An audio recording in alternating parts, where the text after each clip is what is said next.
Darkhouse spearfishing does not have a rich and storied heritage like, say, deer hunting.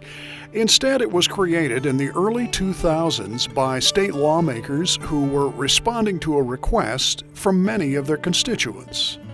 It was something that the legislature passed, that it was due to popular demand. People were really asking for it.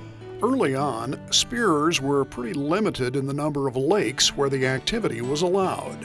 We started out pretty restrictive, and we didn't allow it on every lake. We just had a small subset of lakes. Darkhouse spearfishermen are required to register so biologists can keep track of participants and harvest. And as the activity grew more popular, more lakes were open to spearing.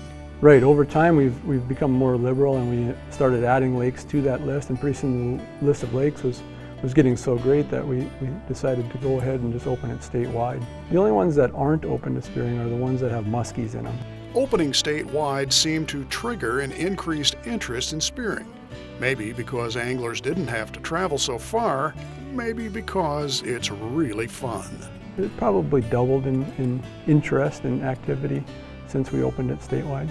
It didn't hurt either that there are lots and lots of likely targets, and a limit increase from 3 to 5 also made it more attractive. We've got populations right now that are probably better than we've ever had, and we had no reason to be restrictive on pike harvest. Rules and regulations for darkhouse spearing are much the same as conventional ice angling.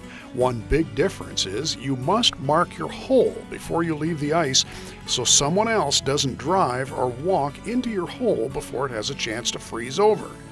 Use something from your surroundings like a tumbleweed or a branch, or bring a brightly colored piece of lath from home. This is Tom Jensen, Outdoors.